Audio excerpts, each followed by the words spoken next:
Donc, shalom à tout le monde. Nous voudrions aujourd'hui aborder la diaspora séfarade en terre d'islam.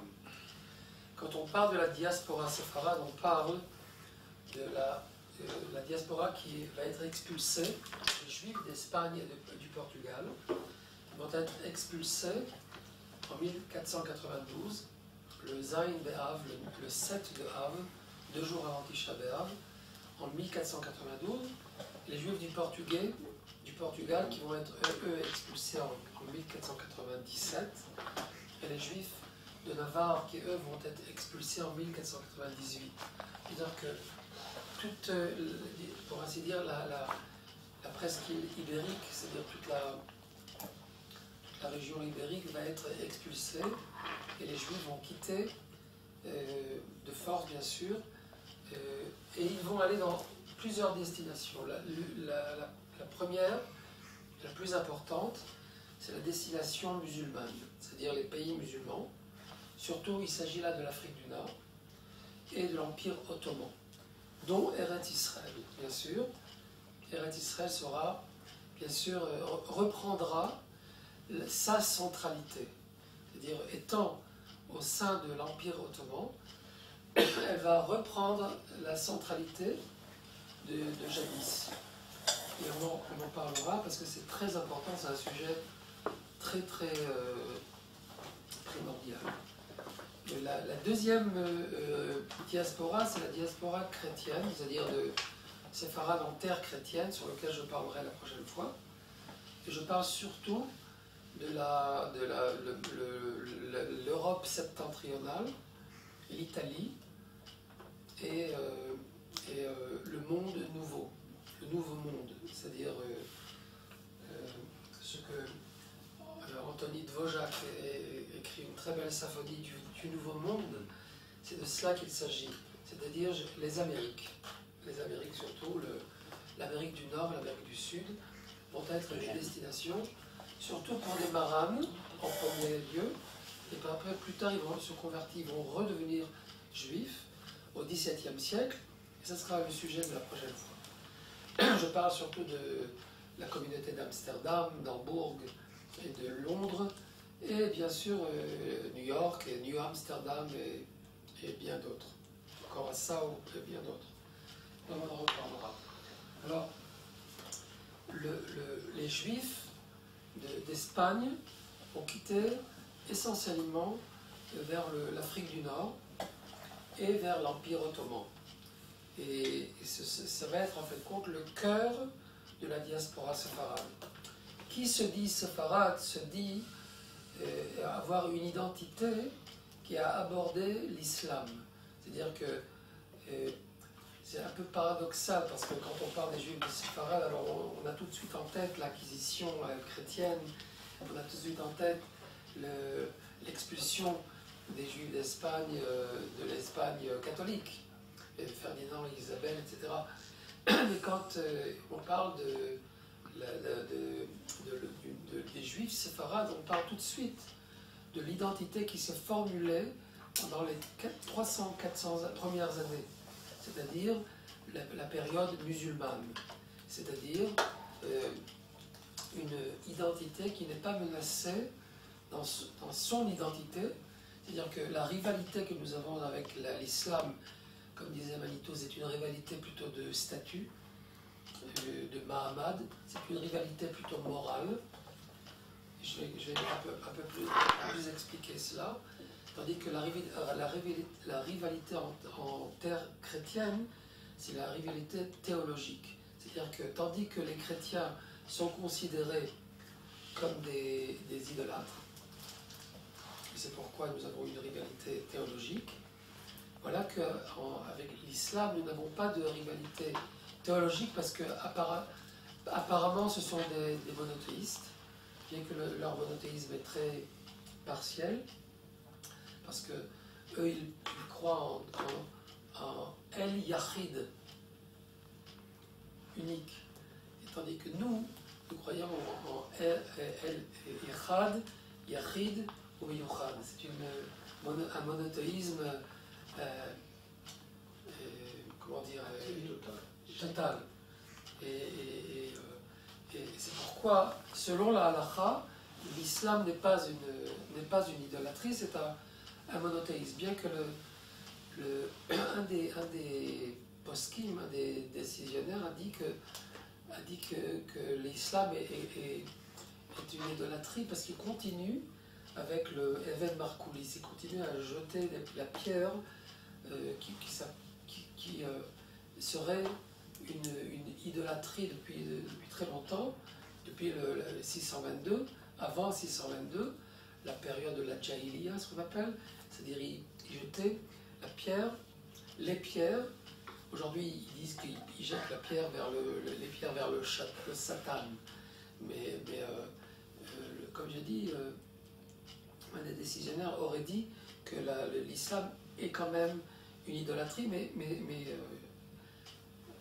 la plupart des décisionnaires disent que ce n'est pas une idolâtrie. C'est pourquoi il n'est pas interdit de rentrer dans une mosquée, tandis que dans une église, c'est beaucoup plus problématique. Bien que l'idolâtrie contemporaine est très loin d'être l'idolâtrie de jadis, parce que comme dirait le Rav Chaim David Halevi, que l'idolâtrie de maintenant contemporaine est une idolâtrie qui est Maaseh Avotenu Beyadéhem, c'est-à-dire c'est l'inertie, c'est l'habitude de rentrer dans une église, de faire la messe, etc. Mais c'est pas quelque chose qui ressemble à ce qui était l'idolâtrie dans l'Antiquité. C'est pourquoi la chrétienté est beaucoup moins critiquée, ou on parle moins d'idolâtrie quand on parle de chrétienté de nos jours, de contemporaine. De toutes les manières, l'identité juive séfarade est une identité qui est essentiellement une identité qui affronte l'islam. Et en tant que telle, l'identité juive séfarade n'a pas limité le spectre de son identité. C'est-à-dire elle est une identité universaliste. C'est une identité tout à fait épanouie. Il n'y a aucun complexe d'infériorité. J'en avais un petit peu parlé la dernière fois. Et c'est pourquoi qui parle de Sfaradiout parle automatiquement d'une identité juive pleine, une identité juive meloumed, c'est-à-dire elle est tout à fait instruite, elle connaît, elle parle de philosophie, elle parle de poésie, c'est-à-dire que ce n'est pas limité à un registre bien précis de halakha et parfois essentiellement de halakha. Et bien sûr de tfila, de tout ce qui concerne la halakha dans ces 4 registres. Mais quand nous parlons des Sfaradim, là je fais allusion au chassnikim. Le chasse, c'est plutôt concentré dans le domaine de la halakha. Tandis que dans le monde séfarade, il y avait beaucoup plus de registres. Il y avait la poésie, il y avait la philosophie, il y avait la Kabbalah, il y avait la centralité d'Eretz Israël, il y avait un messianisme beaucoup plus profond et beaucoup plus politique, j'en parlerai tout de suite. Eh bien, là, ce judaïsme sfarade va aboutir en terre d'islam et va s'épanouir à nouveau malgré l'expulsion, malgré le désastre qui va être pendant quelques dizaines d'années. Les Juifs vont vivre le calvaire, ça va être des moments très très pénibles. Des familles vont être complètement divisées, complètement déchirées. Et il y aura des orphelins, c'est un petit peu les réfugiés de la Shoah. C'est une petite Shoah qui va se dérouler en 1492. Il y aura 700 enfants qui vont être complètement déchiquetés, ils vont être tués par des crocodiles. Enfin, c'est toute une histoire. Il y a énormément, il y a des Juifs qui aboutissent en Espagne, au Maroc, et ils vont être repoussés, et ils ne vont pas être acceptés, réexpulsés, ils vont aboutir à retourner en Espagne, ils vont être assassinés là-bas. C'est-à-dire, c'est un petit peu, ça nous rappelle un petit peu les événements que nous avons. Saint-Louis, Saint-Louis. Exactement. Et ça va nous rappeler des événements que nous avons vécus dans notre temps. Voilà que, alors, près de 200 000 juifs vont quitter la péninsule ibérique et près de 90 000 vont aboutir en Empire ottoman et près de 30 000 vont arriver en Afrique du Nord. Tandis qu'en 1391, les Juifs ont quitté l'Espagne en destination de l'Algérie. Je parle essentiellement du Ribache, du Rashbat et du Rav Ephraim Kawa, sur lesquels on a un petit peu parlé la dernière fois. Voilà qu'en 1492, la destination essentielle est le Maroc. Ils vont arriver, et grâce à l'indulgence de Moulay Mohamed Cheikh, qui était lui le roi du royaume de Fès, et lui va réceptionner les près de 30 000 juifs, dont les juifs qui, eux, s'appellent les Toshavim. Je parle surtout dans le littoral du Maroc.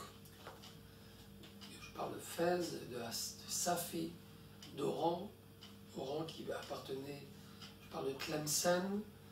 Eh bien, ils vont à Agadir, ils vont arriver là-bas et ils vont s'installer. Très rapidement, très vite, ils vont s'installer, ils vont s'intégrer grâce à la population juive marocaine, nord-africaine, qui eux étaient les Toshavim, à l'inverse des Megourachim. Okay? Les Toshavim, les habitants, et les Megourachim, les expulsés. Et automatiquement, de façon naturelle, il y a tout de suite une tension entre les immigrants et c'est un petit peu la tension que les anciens et les nouveaux. Alors il y a tout de suite une sorte de concurrence, mais il y a aussi c'est-à-dire que il y a tout de suite la gentillesse des juifs, des Toshavim qui réceptionnent les juifs, les expulsés, qui eux passent des moments très pénibles, comme je viens de le dire. Ils vont s'intégrer. Mais il y aura tout de suite, à part au-delà de la tension naturelle qui va s'instaurer, il y a tout de suite une tension d'ordre halachique. Parce que les Juifs qui viennent d'Espagne, ils viennent essentiellement de Castille et de Granada. C'est-à-dire c'était des royaumes, Castille et Granada. C'est au sud de la péninsule, parce que vous savez que l'Espagne était divisée en deux royaumes essentiels. C'était Aragonia, dont la capitale était Barcelone, et Castilla, dont la capitale était Toledo. Et en 1306 va arriver le Rav Asher, le Rabbeinu Asher, que nous connaissons sous le nom de Harosh. Et lui, il est venu, il était l'élève, c'était un juif allemand. Il était des Baalei Tosafot. Il va aboutir, parce que son maître, le Maharam de Rothenberg, a voulu se sauver, quitter l'Allemagne en destination de Eretz Israël. Alors, le Rabbeinu Asher, quand il a vu que le Rav Maharam le Rav Meir de Rothenberg, Morenu Arav Meir, Maharam, c'est une expression, c'est comment dire, un kinou, un surnom. Quand le Maharam de Rothenberg va vouloir aboutir en Eretz Israël, il va être mis en prison et on va demander une rançon exorbitante alors il va dire, le Maharam de Rothenberg, de ne pas le libérer, de ne pas le racheter parce que la somme est très importante. D'ailleurs, c'est aujourd'hui une source d'inspiration pour les soldats d'Israël, etc. Qu'il n'y ait aucun prisonnier, aucun dilemme, aucun problème de ce genre.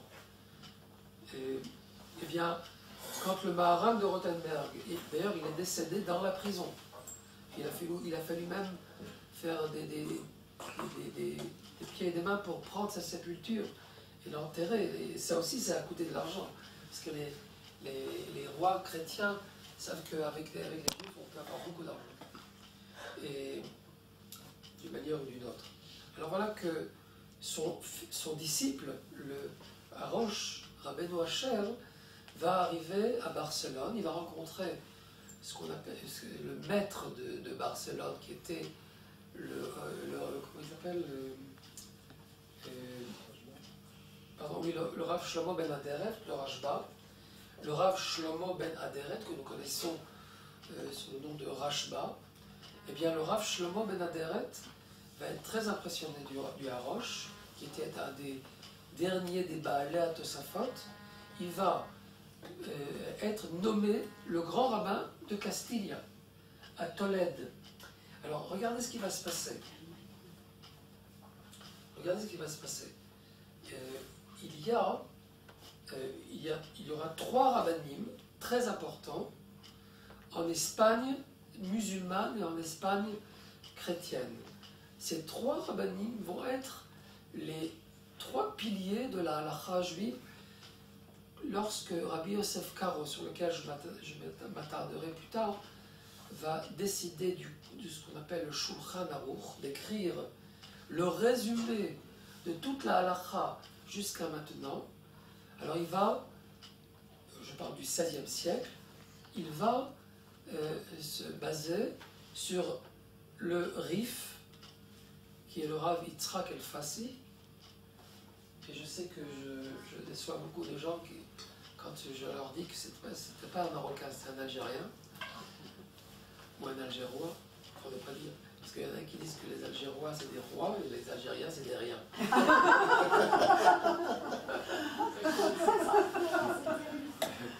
Oh, mais c'est rien, c'est pour rire. Je me suis marché. Rien, je me suis marché. De toutes les manières, le Rif, donc maintenant ça va être ni les Algérois ni les Algériens, il va naître à Kal'at Hamad, qui est à 160 km de Constantine. Alors, vous avez les Constantinois là maintenant qui ont jubilé, c'est moi, président. Eh bien, le Kal'at Hamad, le Rif, le Rav Yitzhak El-Fassi, était un des premiers des décisionnaires. Plus tard, son disciple, le Rambam, Maïmonide, un des plus grands décisionnaires, Sepharad, eux ont vécu en terre d'islam, en Sepharad musulmane, et puis lui va être le 3e pilier sur lequel va se baser Rabbi Yosef Karo quand il va écrire et va résumer la halakha du monde entier, du monde juif.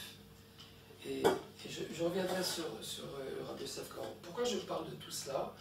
Parce que les Juifs de Castilla vont arriver au Maroc et en Afrique du Nord et en Algérie aussi, et va naître l'école halachique nord-africaine. Maintenant, vous allez voir pourquoi de cette tension halachique entre le monde babylonien et le monde nord-africain. Et vous savez, une fois, il n'y a pas longtemps, le Rav Zecharia Zermati, je pense que vous le connaissez, il habite à Roma maintenant, c'est un grand connaisseur de la halakha juive, des Juifs d'Algérie, d'Afrique du Nord de manière générale. Il m'a dit une chose très, très intéressante. Une fois, quelqu'un lui a parlé, et il lui a dit, tu sais, j'ai fait la tchouva grâce au Rav Ovadia Yosef. Mais je sens maintenant que, étant nord-africain, que je suis plus centré et plus, comment dire, orienté vers Eretz Israël et vers le sionisme. C'est-à-dire que je sens qu'il y a quelque chose qui diffère de l'école de Babylonie. Alors il lui a dit, il a répondu la chose suivante. Il est dit dans le Pirkei Avot, Assez lecha rav, fais-toi un rav. Alors il te dit, dans la Mishnah, il est dit, fais-toi un rav au présent. C'est-à-dire que il n'est pas dit, tu t'es fait un rav ou tu te feras un rav. Non. À chaque moment de ta vie, tu dois peut-être faire une sorte d'examen de conscience ou une sorte de... Tu mets les pendules à l'heure. C'est-à-dire que si tu sens que tu appartiens à une école, que tu fais que ton, comment dire, ta mentalité, ton bien-être spirituel se situe dans cette orbite et dans cette sphère, alors fais en sorte que tu prennes un nouveau rôle. Et c'est pourquoi il s'est plutôt orienté vers le monde nord-africain. Pourquoi je parle de cela? Parce que les Juifs de Castilia vont être en majorité ceux qui vont aboutir, qui vont arriver en Afrique du Nord. Et ils vont venir avec le Mara des Atra, avec le maître de Castilia. Qui était le maître de Castilia?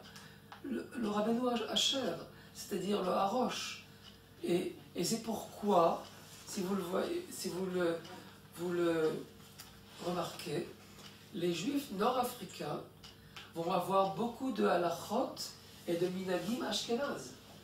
Souvent, par exemple à Pessah, nous ne mangeons pas, les Juifs nord-africains ne mangent pas de ce qu'on appelle les fameuses kitniot, dont les ashkénazes on la hantise. Alors nous sommes un petit peu, oui, quand on se lève le matin pour les slichot pendant 40 jours, alors ils disent les ashkénazes, vous voyez, parce que vous mangez les kitniot, et nous on a le privilège de nous réveiller qu'une semaine pour les slichot avant Rosh Hashanah. Bon, bien sûr, c'est pour rigoler.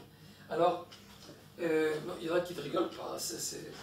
Alors, nous, les Juifs nord-africains, nous avons tous les minagim.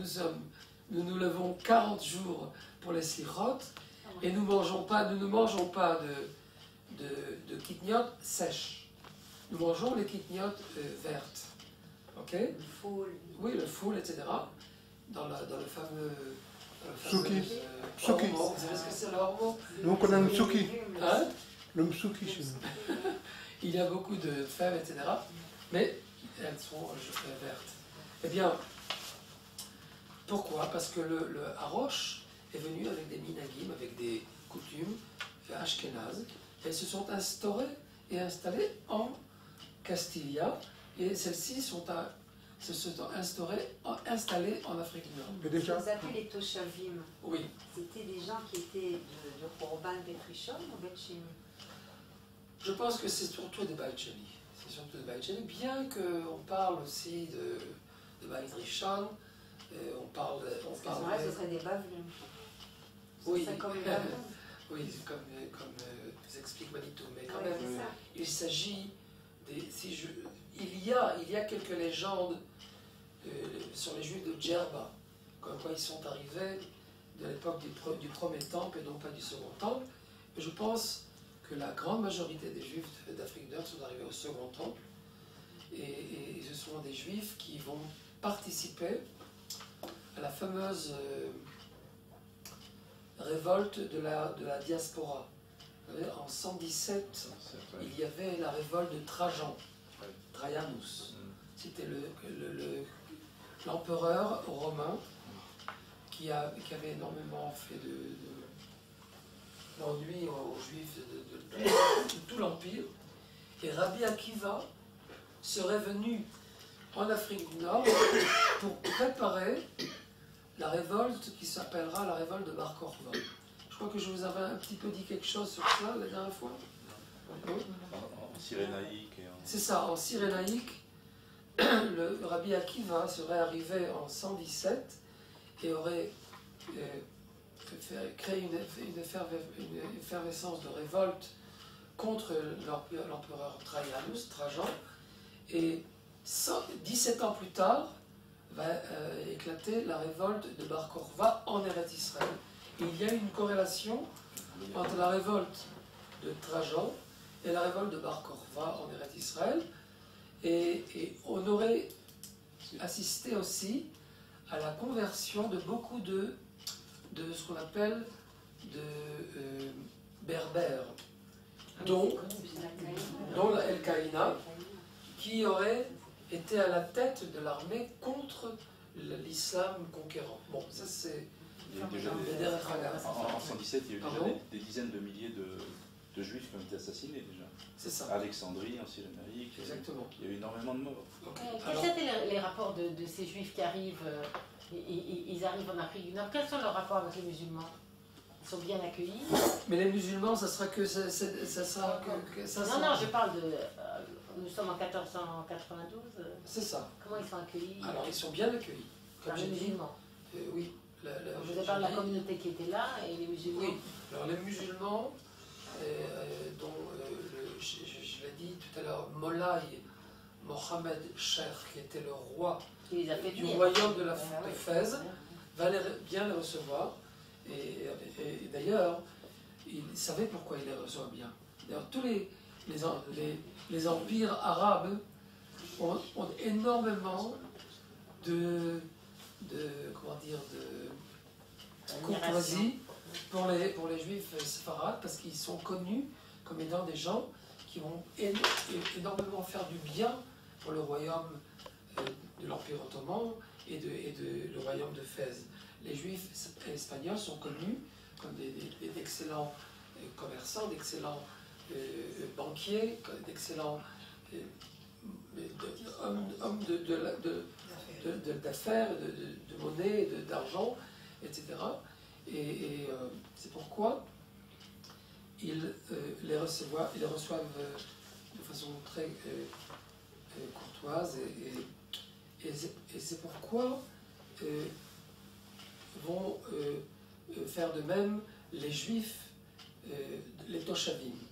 Mais comme je viens de le dire tout à l'heure, il y aura quand même une divergence. La première, ce sont les fameuses takanot de Castilla. Les juifs du Maroc vont adopter, dans le domaine surtout matrimonial, ce qu'on appelle les takanot de Castille.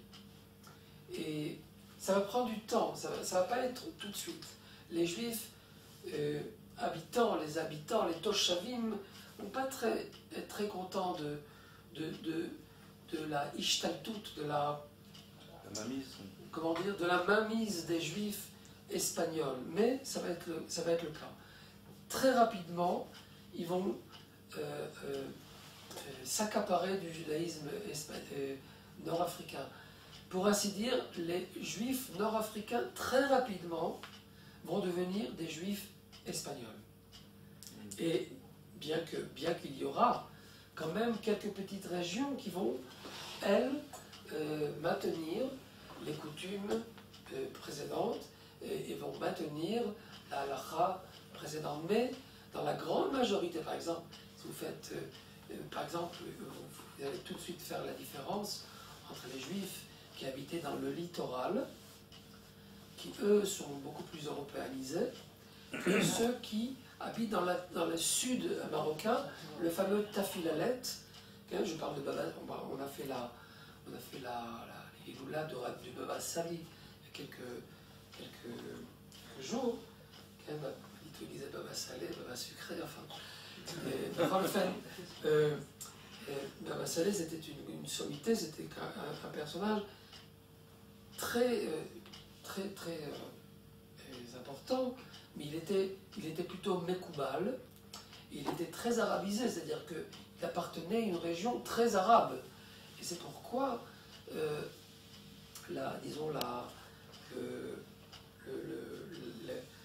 l'infiltration européenne n'était pas dans cette région-là, la région plutôt du sud, mais la région du nord était plutôt séfarade.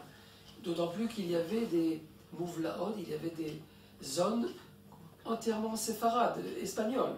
C'est-à-dire que dans le nord du Maroc, ce qui viendra plus tard, le Maroc espagnol, eh bien, au 18e, au 16e, 18e, 17e siècle, il y avait des zones espagnoles à part entière. Alors, il faut faire la différence entre ces deux régions-là, mais la grande majorité de l'Afrique du Nord est devenue une Afrique du Nord espagnole. Le deuxième élément qui va avoir beaucoup d'influence, et d'ailleurs qui va être l'objet d'une machloket, une controverse très très grave qui a fait beaucoup d'étincelles en Afrique du Nord et surtout au Maroc, c'était autour du Bassar Khalak. Qu'est-ce que c'est le Bassar Khalak? Comment dire en hébreu, en français? La viande de Khalak. Super. Vous savez, une fois, il y avait quelqu'un, il est rentré dans un tribunal, il a dit, écoutez, je voudrais parler du chauffard. Alors le juge, il dit, qu'est-ce que c'est un chauffard? Il dit, écoutez, monsieur, je ne sais pas comment traduire, c'est un chauffard. Il dit, mais qu'est-ce que c'est un chauffard? Il dit, écoutez, vous savez, on sonne, c'est un chauffard. Il dit, mais bon, mais traduisez. Bon, écoutez, c'est une trompette. Alors, pourquoi vous n'avez pas dit c'est une trompette? Parce que c'est pas une trompette. Alors, on traduit Bassar Khalak, mais on ne peut pas traduire vraiment Bassar Khalak. De toutes les manières, c'est quoi Bassar Khalak? Pour une fois pour toutes, c'est quoi ce Bassar Khalak? Le poumon est lissé. Exactement. C'est-à-dire que quand on abat la bête, la première chose qu'on fait, c'est de voir que le poumon est Khalak. Pourquoi? Parce que si il y a une sirra, comment on traduit une sirra? Une aspérité. Comment on dit? Une aspérité. Une aspérité, c'est-à-dire? Voilà un petit truc qui Exactement. dépasse. Vous êtes médecin, je sais pas. S'il y a une sirra, alors il y a une des deux. Où le poumon a été touché, et c'est pourquoi la BMA est tméa. Elle est très fa, on peut pas, elle est très fa, pas tméa, pardon. Eh bien, on ne peut pas manger, on ne peut pas. Mais il est possible qu'il y a eu un petit quelque chose qui a fait que cette sirra apparaît, mais le poumon n'a pas été touché. Alors qu'est-ce qu'on fait? On souffle la fameuse neficha. Et c'est pourquoi apparaît un livre au XVe siècle, au XVIe siècle, du Rav Avraham Gagin, qui s'appelle Etz Chaim. Ce n'est pas le Etz Chaim du Rav Chaim Vital, du Harizal, c'est le Etz Chaim de la fameuse controverse de la Neficha. Est-ce que on fait cette Neficha ou on ne fait pas cette Neficha? Pourquoi apparaît ce problème-là? Alors, dans la mesure où on souffle et le poumon n'est pas percé, alors, selon les Toshavim, c'était kasher.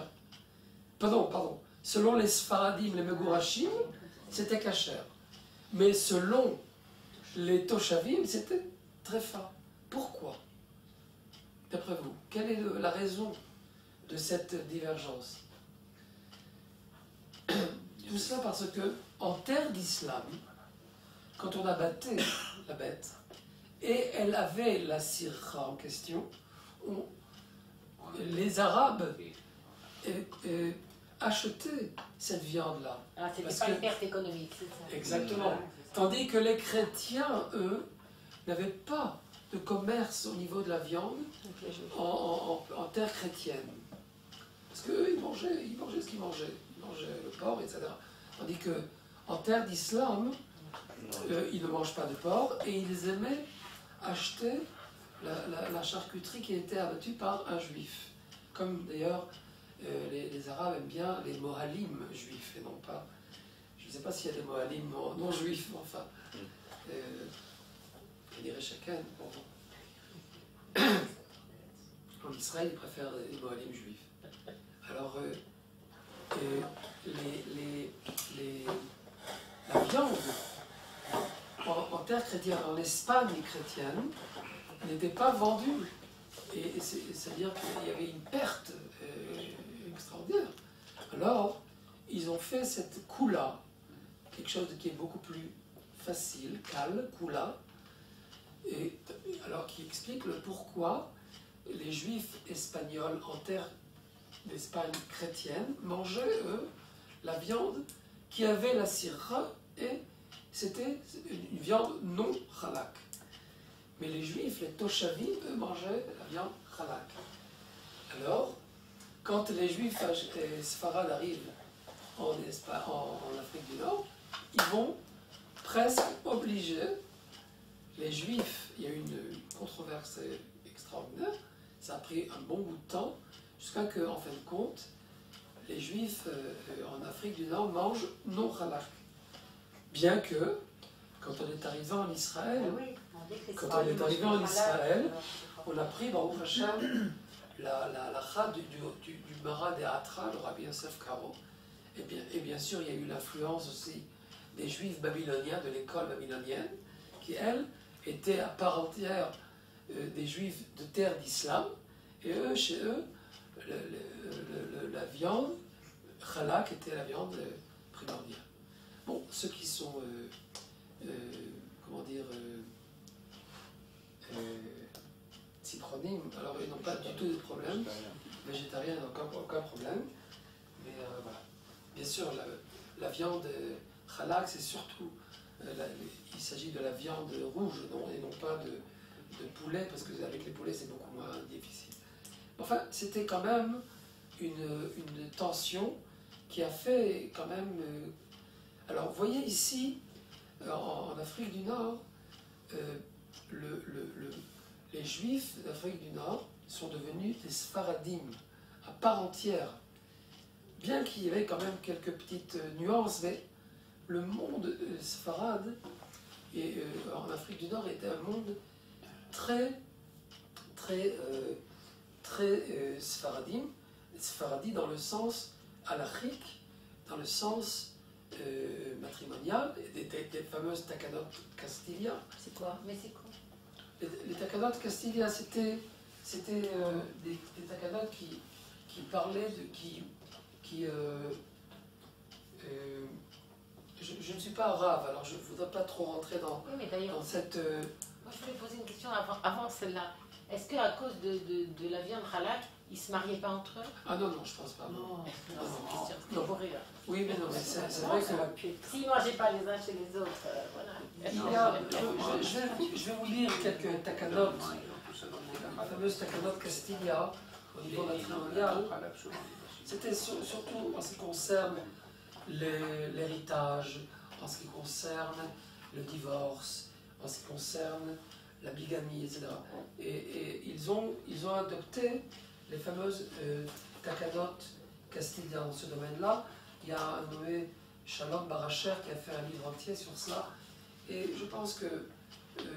c'est trop technique. Je veux pas, hein, c'est un peu technique, c'est un peu technique. Alors, on va se contenter de cela. Alors, c'était en fin de compte le sort des Juifs d'Afrique du Nord. Ce qui va se passer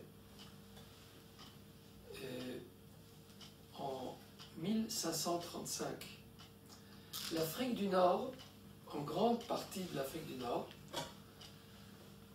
va se lier avec l'Empire ottoman. Et je parle maintenant tout de suite de l'Empire ottoman. Mais pourquoi je parle de cela?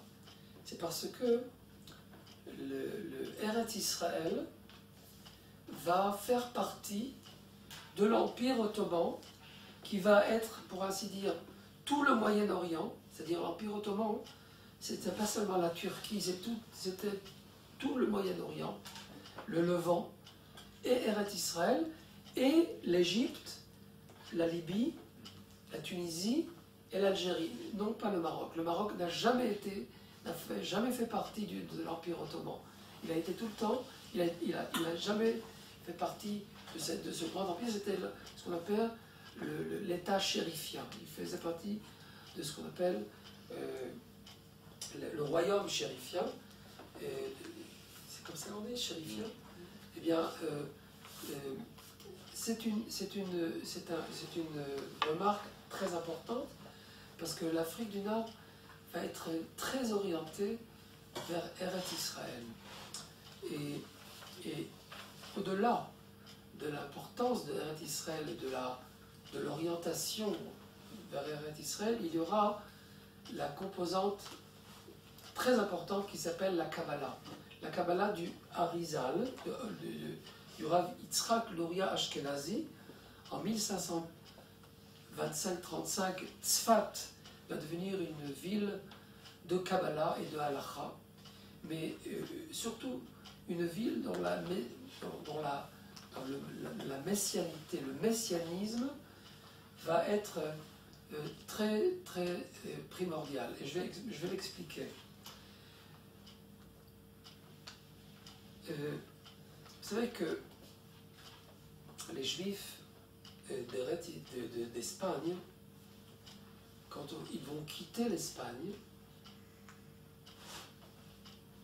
ils vont interpréter, ils vont expliquer cette expulsion-là comme étant un des Chevlei Mashiach, un des Chevlei Géoula. Comment on dit Chevlei Géoula?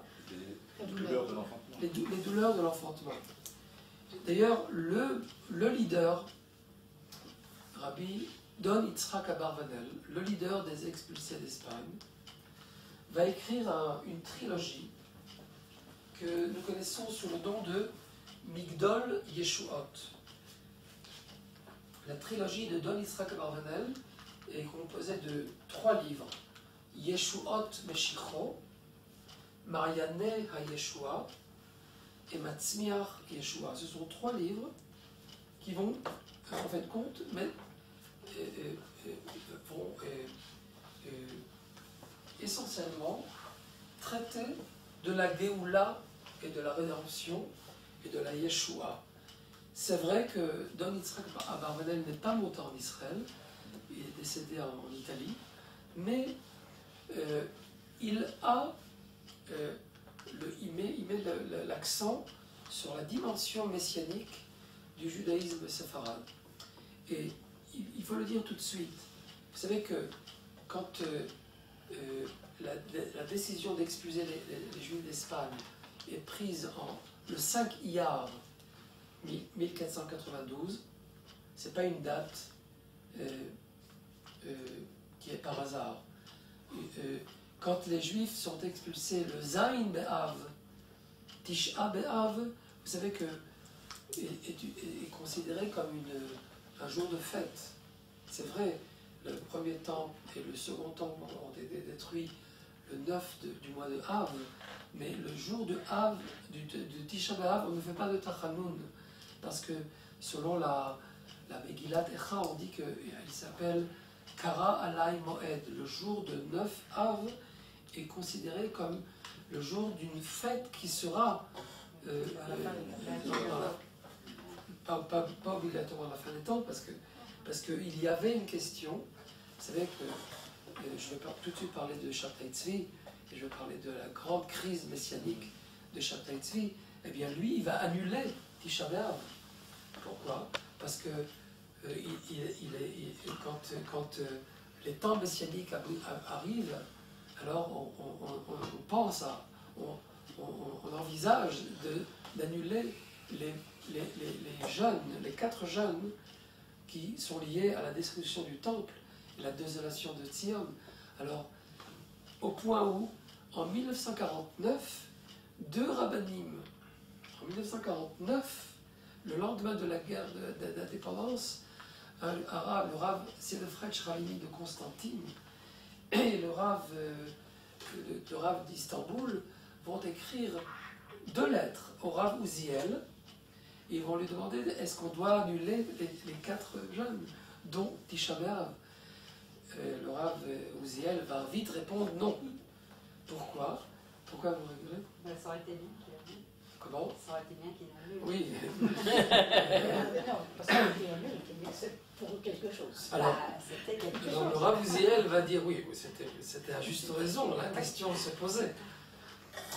Mais le Rav Uziel va vite répondre, et lui, le Rav Herzog, le Rav Yitzhak Isaac Herzog, les 2 grands rabbins d'Israël, vont vite répondre négativement, parce que, pour 2 raisons. Parce qu'ils disent que Tisha B'Av est surtout lié à la destruction du temple et à la reconstruction du temple, mais à mon avis, il a vite répondu non, pour qu'il n'y ait pas ce qu'on appelle la répétition de ce qui s'est passé à chaque jour. De faux messie. De faux messie. Et alors, je vais tout de suite en parler. Alors, le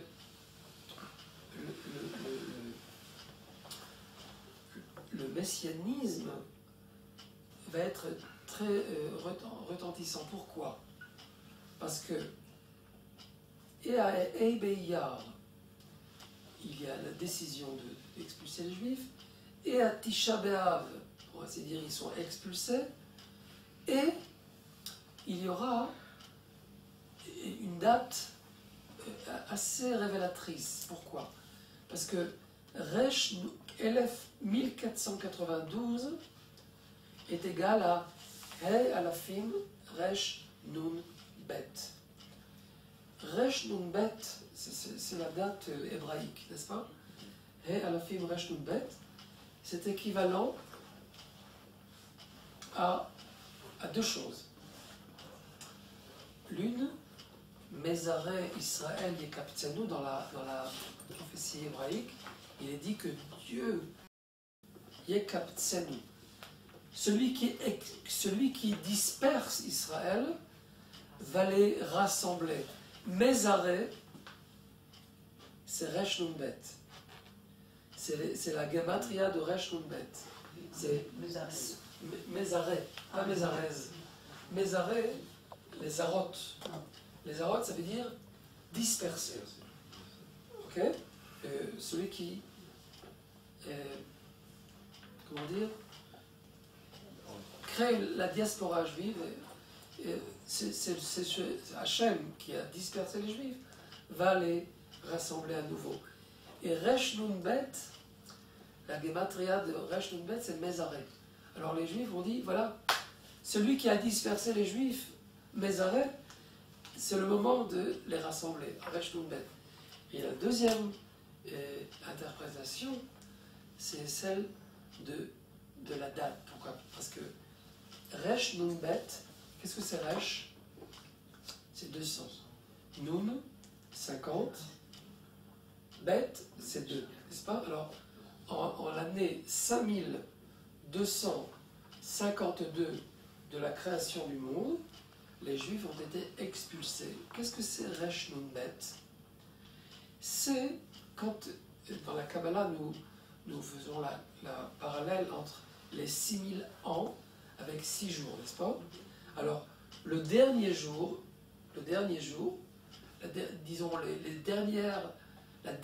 journée, parce que c'est une journée de 24 heures, elle est équivalente à 1000 années, n'est-ce pas? Alors, qu'est-ce que c'est 250 années? C'est quoi? Un quart. C'est... Non.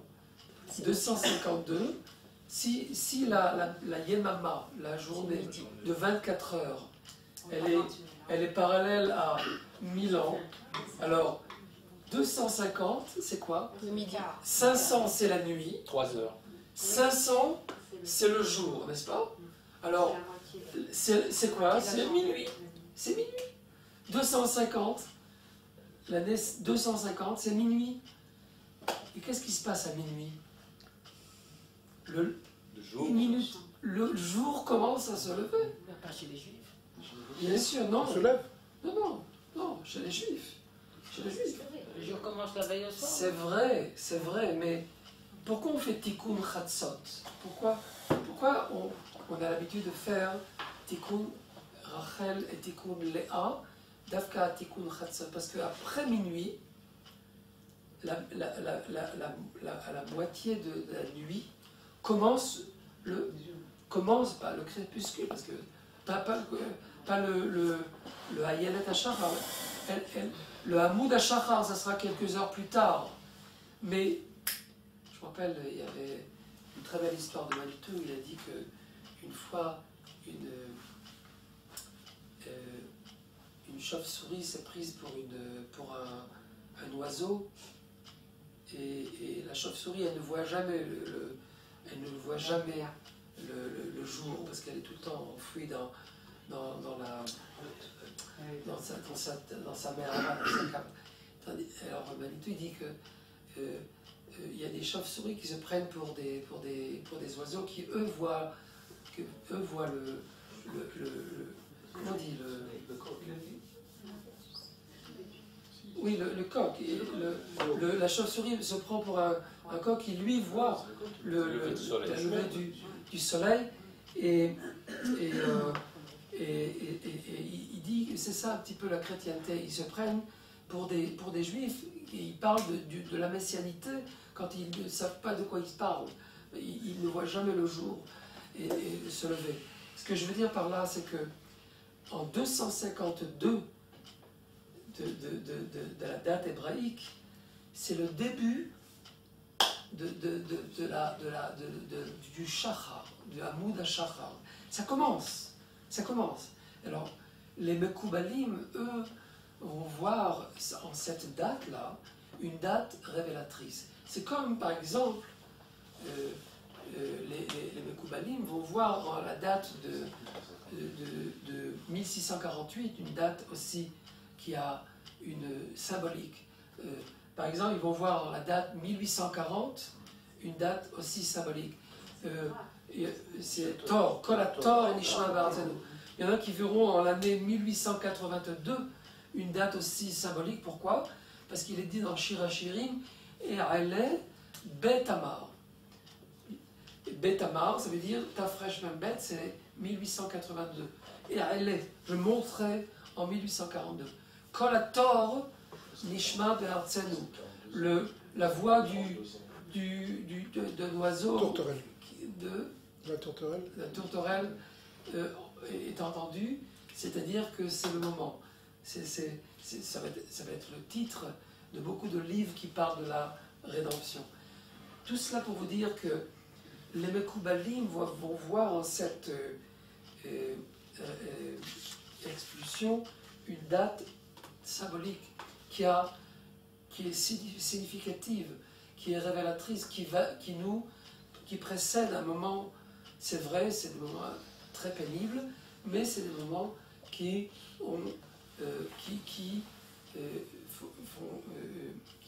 sont similaires aux douleurs de l'enfantement. Mais Oui. pour la Géoula de Mitzrayim, minuit, ça a aussi son importance. Exactement. Oui, le Chatzot Halayla a une grande importance. Bien que Moshe, lui, va dire non, on ne veut pas sortir comme des voleurs. Mais c'est là que ça a commencé en fait. Oui, mais ça a commencé, comme tu dis, en Bechatzot Halayla. Alors, c'est vrai, Brigitte, le jour a commencé. C'est-à-dire, le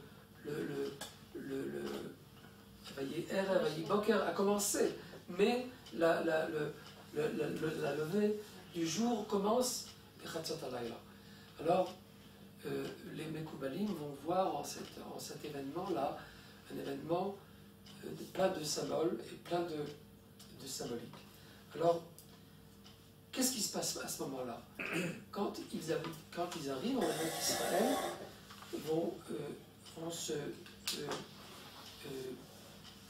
vont s'exprimer en termes de Géoula, pas mal de rabbanim, une série de rabbanim dont la Kabbalah était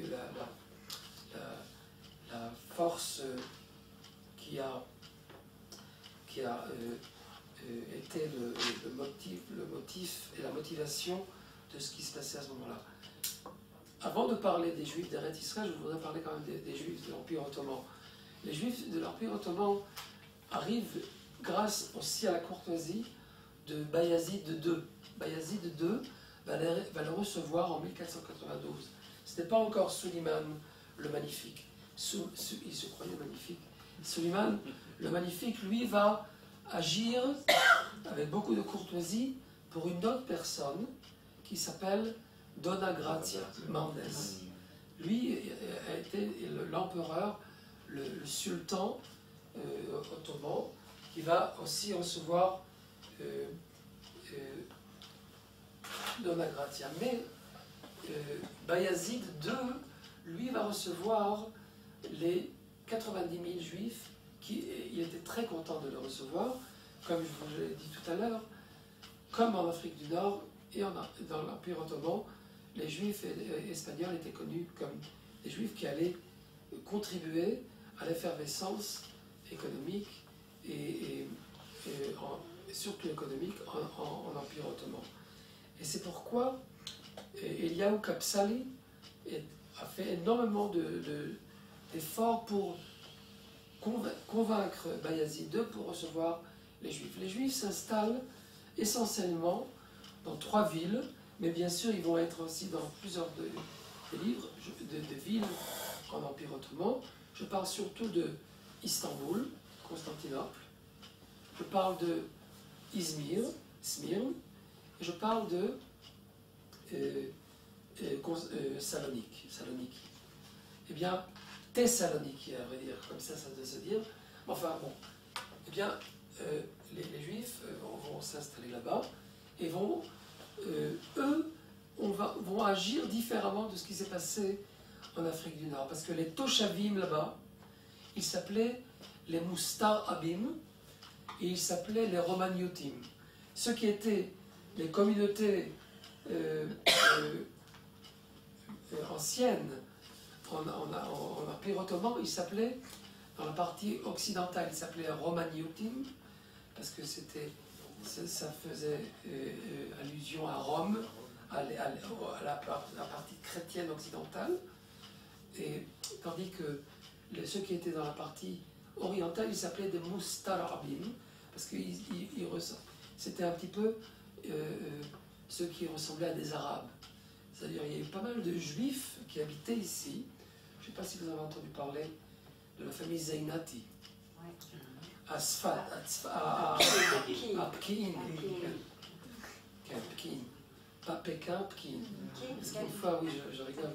Une fois, j'avais demandé à lire, une jeune fille, on était à Pkin, et je lui ai dit, tu peux lire s'il te plaît ce qui s'est passé avec Rabbi Shimon Bar Yochai?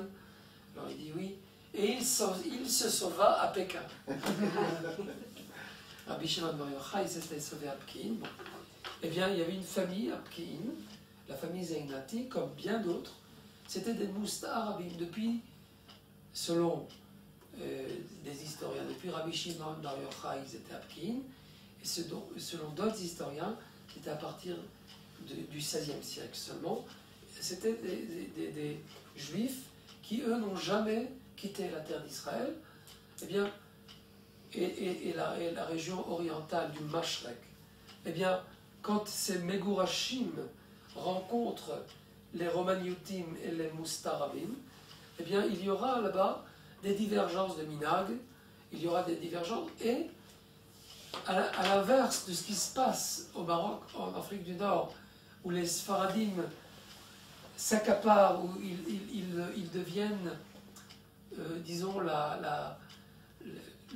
ils vont instaurer le rite sfarad, tandis qu'en Empire ottoman, les Romaniotim vont demeurer, vont conserver, vont maintenir leur minagim, les Mustarabim de même, et les Megurashim vont être des communautés séparées, et c'est ce qui va caractériser les Juifs ottomans, c'est la pluralité des communautés juives en Empire ottoman. Ça ne va pas être une communauté sfarade unie, mais très très plurielle et très nuancée et une grande quantité de minagim selon chaque Keilat Kodesh, selon son rite. Mais va se passer quelque chose de très important, une série de rabbanim, dont Rabbi Yosef Karo, dont Rabbi Shlomo Elkabetz, dont Rabbi Moshe Cordovero, ils vont monter en Eretz Israël.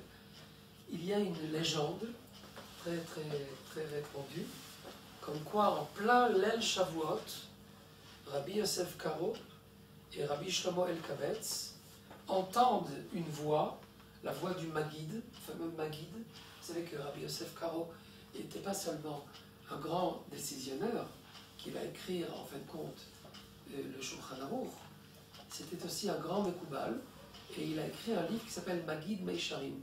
Selon ce livre-là, il aurait entendu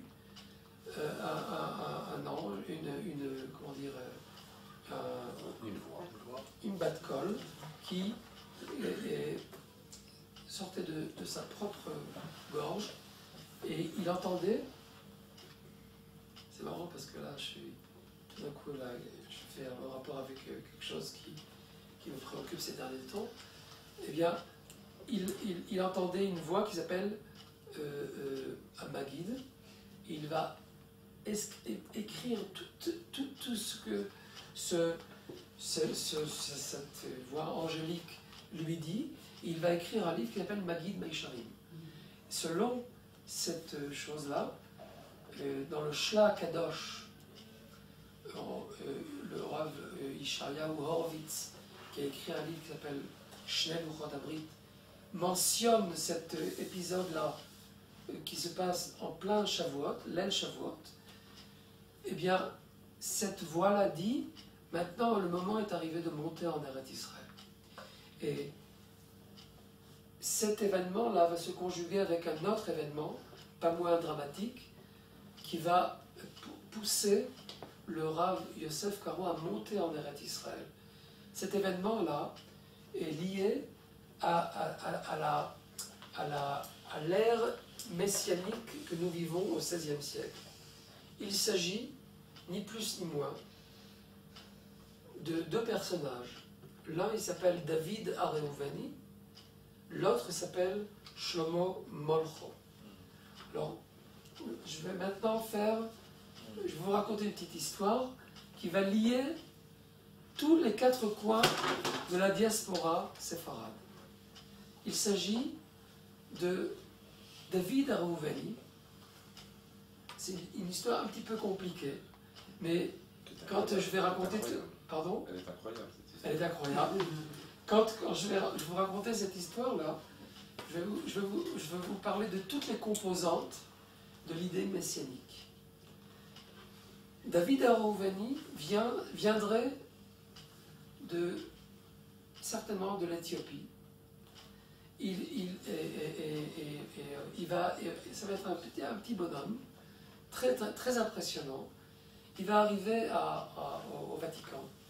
Il va demander au pape de lui donner une armée c'était en 1525, pour conquérir la terre d'Israël. De qui ? De l'Empire ottoman. Alors, il dit cela. Alors, regardez maintenant. La première composante, c'est David Areuveni. Il fait partie des 10 tribus. Et dans les temps messianiques, c'est une des composantes importantes, parce que dans les temps messianiques, les 10 tribus rejoignent les 2 tribus de Yehuda et de Binyamin. Ok ? Eh bien, ce David Areuveni va parler au pape, et le pape va lui dire, écoute, nous n'avons pas de division, nous n'avons pas d'armée, va chez comme il avait dit Staline quand il a dit, je n'ai aucune intention de parler avec le pape parce qu'il n'a aucune division, il n'a aucune armée. Nous, on parle qu'avec ceux qui ont des armées. Eh bien, il va au Portugal, parlait au roi portugais. Et qui est dans la cour du roi portugais, c'est un nommé, comment il s'appelait, son nom, bon, c'est ce fameux Shlomo Molcho, attendez une seconde.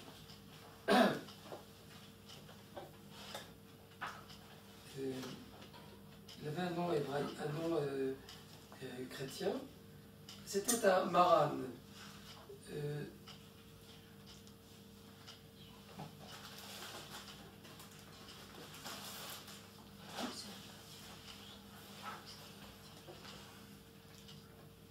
s'appelle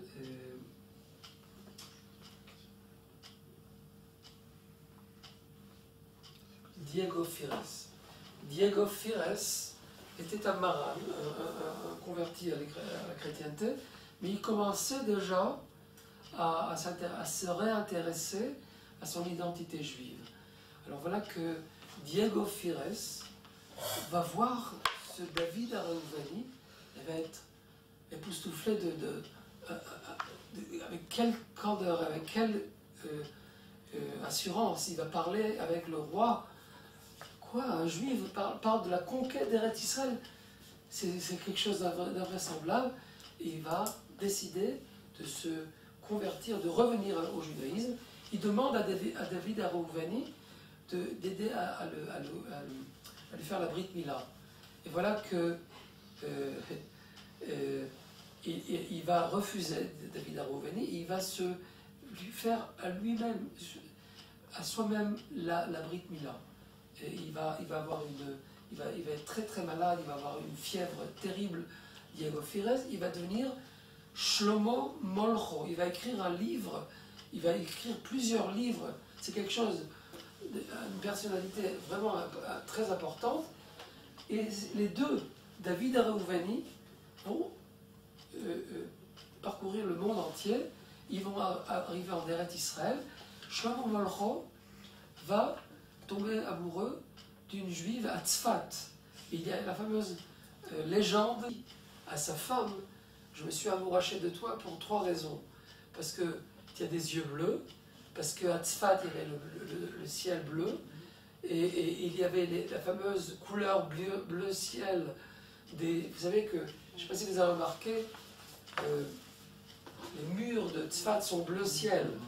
Et alors c'était la fameuse légende du bleu ciel de Shlomo Molcho. Il tombe amoureux de sa femme, ses yeux bleus aussi l'ont ébloui. Et voilà qu'il va commencer à tourner dans le monde, et il va dire à David Areuvani: tu sais que j'ai une très bonne idée.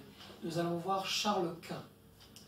Nous allons lui parler, parce que lui, c'était le grand empereur de ce qu'on appelle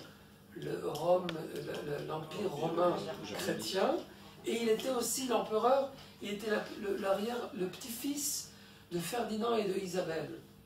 Alors, Charles Quint, c'était quelqu'un il avait énormément de force militaire, etc. Et il avait le plus grand empire chrétien catholique de ce temps-là, et d'ailleurs à partir de lui, il va s'effondrer. Eh bien, il dit, Diego Fires, il lui dit: Shlomo Molcho, allons parler pour faire la conquête d'Eretz Israël. Ça va se passer en 1532. Alors il va arriver en Allemagne, et ils ont fait appel à Joseph Rosheim, qui lui habitait à Strasbourg. C'est très compliqué cette histoire-là, mais J'ai pensé à ça qui est parti voir Guillaume. c'est vrai. Guillaume II, en 1898, il va venir en Eretz Israël. Oui, il y a le pape aussi. Bon, c'est toute une histoire. Avec le pape, il a une histoire assez rigolote. Parce que, bon, alors, c'est vrai ce que vous dites. Derech Hagav, souvent, on croit que Herzl était un juif ashkénaze, mais c'est un juif sfarade. Parce que il est de la lignée, je suis content de votre remarque, parce que ça me donnera l'occasion de vous dire il serait le descendant de Yosef, du Rav Yosef Taïtatsk de Saloniki. C'est ce que l'historien Marcus aurait découvert. Eh bien, tout cela pour vous dire que Shlomo Molcho va vouloir parler avec Charles Quint, mais Yosef Rossin va lui dire non, surtout ne fais pas ça. C'est très dangereux de parler avec Charles Quint parce que vous allez être maltraité par ce roi catholique parce que sa grand-mère a fait des choses très mauvaises à vos ancêtres. Il va faire de même pour vous et c'est ce qui va se passer. Il va être en fin de compte tué en 1632 en Italie. Qui? Shlomo Molcho. Shlomo Molcho. Et c'est ce qui va pousser Rabbi Yosef Karo. Maintenant, je mets un peu tous les points sur tous les i de toutes les petites histoires que je vous ai racontées. Il va être poussé à monter en Eretz Israël, pas seulement par rapport à cette fameuse, à ce fameux Maguide qui lui pousse à monter en Eretz Israël, mais aussi parce que Shlomo Molcho, qui était considéré comme Mashiach ben Yosef, va faire un effet très impressionnant sur Rabbi Yosef Karo. Rabbi Yosef Karo va monter en Eretz Israël. D'où Lui, il était à Adrianopole. C'est en Turquie. Et lui, il va arriver à Biria. Il va s'installer à Biria, non pas à Tzfat. Biria, c'est juste à côté de Tzfat. Et là-bas, il va écrire le fameux Shulchan Aruch. Et d'ailleurs, en parallèle, il y avait en Pologne, à Cracovie, le Ramas, Rabbi Moshe Isservich, qui a voulu lui écrire le Shulchan Aruch. Mais quand il a entendu dire que Rabbi Yosef Karo a écrit le Shulchan Aruch à Biria, à Tzfat, en Eretz Israël, voilà que il a abandonné le projet d'écrire, mais il va écrire la Mappa. La Mappa, c'est toutes les références du Shulchan Aruch par rapport à tous les rites et à toutes les halachot qui, elles, sont liées aux juifs ashkénazes. Eh bien, tout cela pour vous dire que en Eretz Israël et dans l'Empire ottoman et en Afrique du Nord, il y a une effervescence messianique de première. Alors, la première composante, c'est les 10 tribus. La deuxième composante, c'est le Shulchan Aruch. Parce que le Shulchan Aruch, c'est orienté vers toute la diaspora juive. Et c'est l'occasion de dire, voilà, à nouveau, Eretz Israël réinstaure la halakha juive qui, elle, regarde le monde entier, le monde juif en entier. C'est-à-dire, ce que je veux dire par là, c'est que à nouveau, Eretz Israël va être le centre du monde juif et dans le domaine de la Kabbalah, bien sûr à Arizal. Rabbi Shmuel Kabaetz, lui, va écrire le fameux Lecha Dodi. Il y a plusieurs composantes. La première, c'est la composante des 10 tribus qui vont rejoindre les 2 tribus, c'est la rédemption. La deuxième composante, c'est le domaine de la halacha, la centralité d'Eretz Israël. La troisième composante, c'est la Kabbalah, qui, elle, ne parle que de la rédemption. La Kabbalah, qui est, en fin de compte, qui fait partie de la tradition prophétique, de la tradition de la Massoret Hanévouite.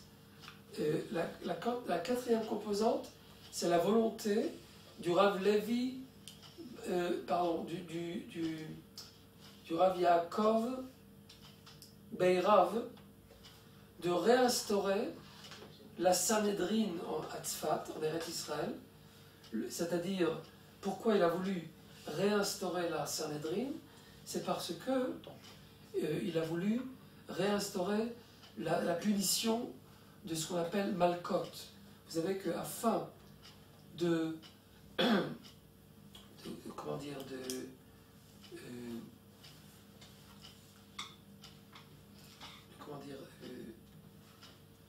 les chaper al onesh karet. Ok? Et quand les Maranes ont vécu dans la chrétienté, ils ont fait énormément d'interdits pour lesquels on doit être puni, la punition qui s'appelle karet.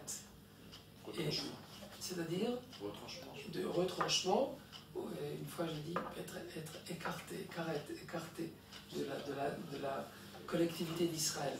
Eh bien, excommunié. Mais je pense que retranchement c'est plus exact. Excommunié c'est plutôt kharet. C'est kharet. Alors, je parle d'un événement qui a eu lieu en 1538. Le Rav Yaakov Berav a voulu réinstaurer une Sanhedrin qui, elle, pouvoir de couvrir Expier. Par rapport à la Sanhedrin, il y aura l'expiation de Onesh Karet, de la punition de Karet, par le biais de ce qu'on appelle les 39, les 40 Makot, Malkot. Alors, c'est seulement une Sanhedrin qui peut faire cette chose-là. Le Rav Levi Ben Chaviv à Jérusalem va s'opposer de façon virulente contre le Rav Yaakov Berav, et il a eu le temps de faire la smicha, ce qu'on appelle la smicha, c'est-à-dire donner le pouvoir d'être membre de la Sanhedrin en question. C'est ce qu'on appelle la smicha. Et tout ça a été basé sur la halakha du Rambam, qui dit qu'il est suffisant que tous les rabbinim d'Eretz Israël décident de recouvrir, de restaurer, de rehausser, de réinstaurer une Sanhedrin, et cette chose-là peut se faire là. Il l'a fait. Mais l'opposition de Jérusalem a fait que c'était une initiative qui a malheureusement échoué. Mais elle avait quand même elle a retenti, elle a parlé elle a exprimé, elle a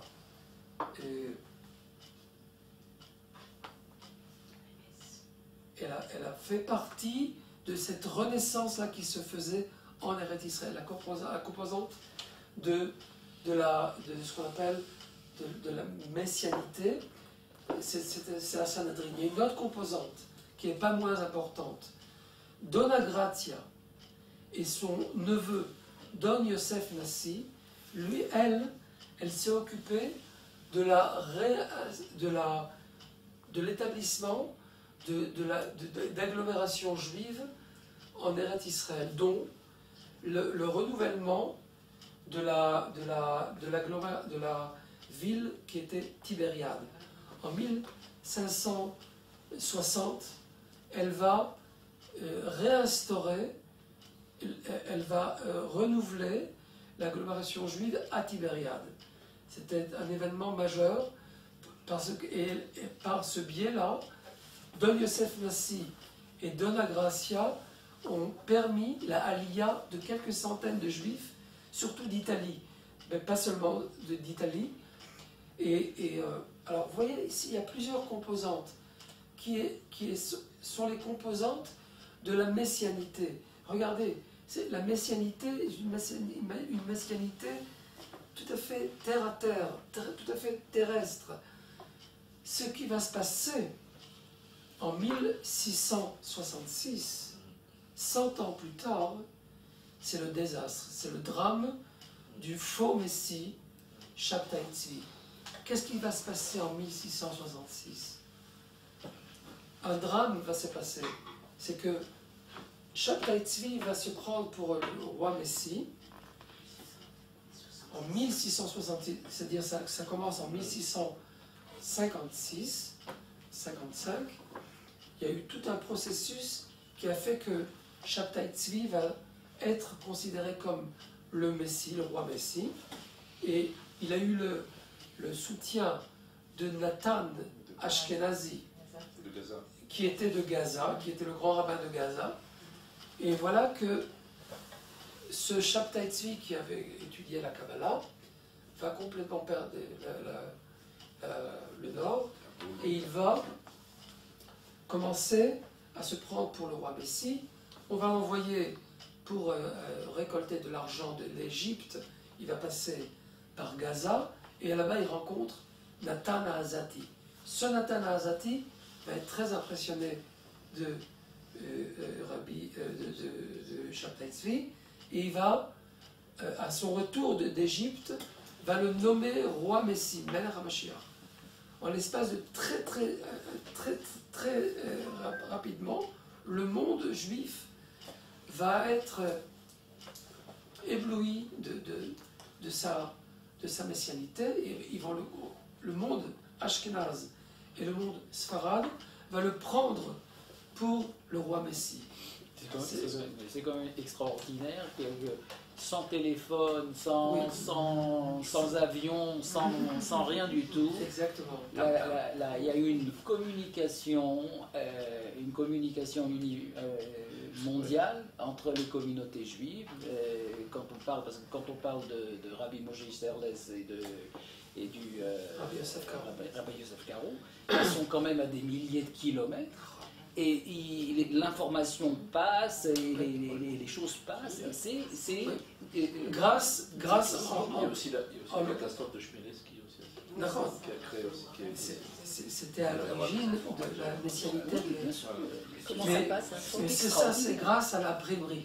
L'imprimerie, les imprimeries juives, hébraïques, pardon, oui, à partir du XVe siècle, les imprimeries dans le monde entier vont faire circuler tous les écrits, dont les écrits de Rabbi Yosef Karo et autres. Je voudrais surtout terminer, je suppose que le moment est arrivé, par la chose suivante. C'est vrai, Chmielewski, en 1648-49, vont faire que cette Shoah, c'était une Shoah, la Shoah de l'Europe de l'Est, Plusieurs centaines de milliers. près de 600 000 juifs, 600. 300 communautés, quelque chose de dramatique. Eh bien, par rapport à ces événements-là, il y a une comment dire, Il y a un besoin. un espoir de Messie qui vient, un besoin une attente à un espoir messianique. Et voilà que cette messianité-là, elle circule dans l'air. Et on l'a déjà vu. On l'a vu au XVIe siècle. Toutes ces composantes-là, terrestres, toutes ces composantes-là sont dans l'air. Alors, voilà, le moment est arrivé. 1648, la liberté du culte en Europe occidentale, en Europe septentrionale, le protestantisme, il y a quelque chose qui bout dans la marmite messianique. Et voilà qu'il arrive. Et lui, il commence à dire, oui, je vais les massacrer, tous ceux qui nous ont touchés, tous ceux qui nous ont tués, je vais faire de l'ordre, etc.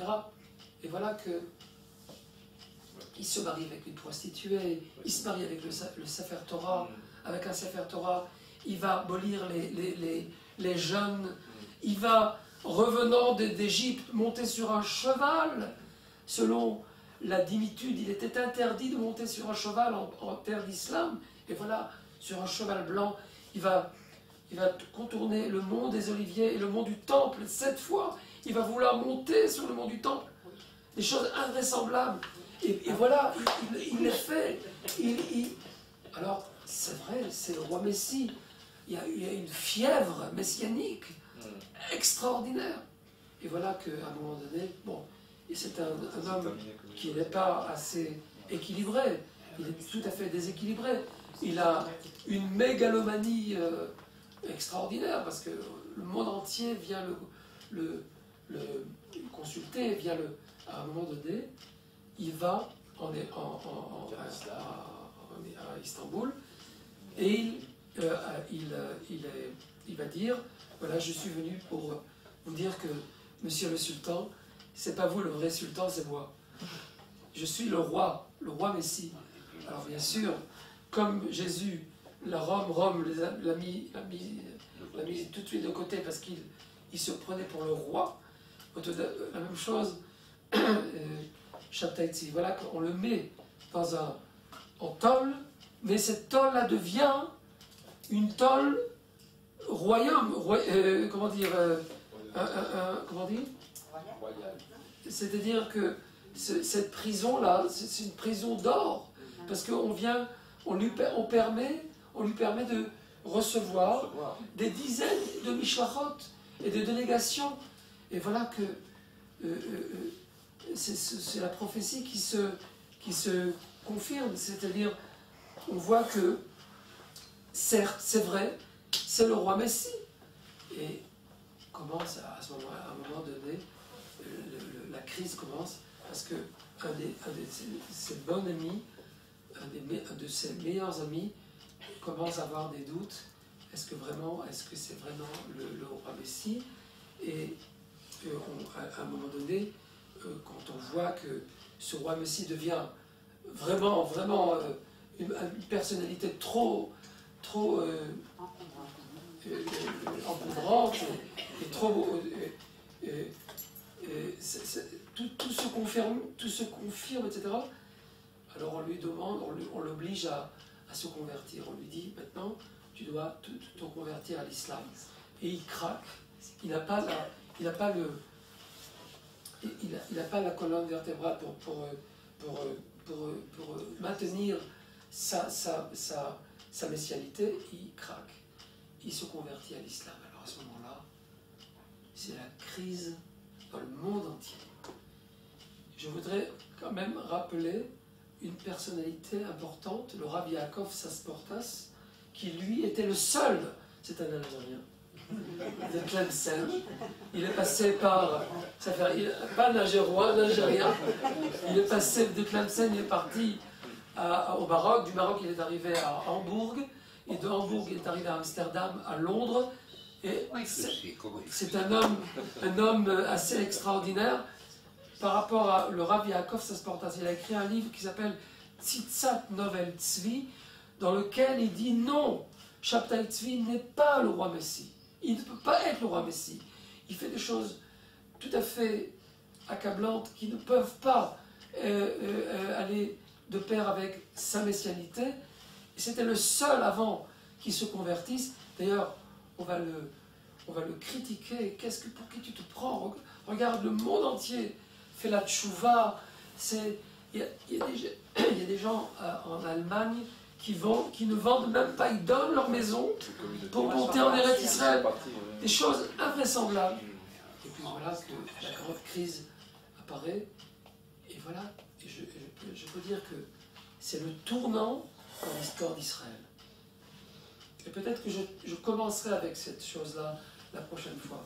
Parce que, tandis que, avec cette phrase je terminerai, tandis que les Juifs séfarades maintiennent la messianité terrestre, politique, voilà que tiennent, eux, ne sont plus prêts à une telle crise. Ils vont dire la chose suivante. Atkan, nous ne ferons jamais une pareille erreur. C'est pourquoi nous allons repousser l'idée messianique au temps futur, au temps à venir, ne pas du tout avoir affaire avec des choses invraisemblables comme le messianisme, le faux messianisme de Shabtai Tzvi. C'est pourquoi nous allons voir comment à plusieurs reprises les Ashkénazes vont repousser toutes sortes de courants messianiques, Franck. comme la Chassidoute, bien sûr, Jacob Frank, bien sûr, le sionisme. Le sionisme va être repoussé par les Juifs en terre chrétienne. Et je reviendrai sur cette divergence primordiale qu'il y a entre le monde séfarade et le monde ashkénaze. Qu'est-ce que nous avons à dire sur la messianité? Et je répète, la messianité terre à terre, terrestre, et non pas une messianité politique, et non pas une messianité métaphysique. Et c'est pourquoi à partir de ce moment-là, en 1666, le monde juif va être divisé en deux, et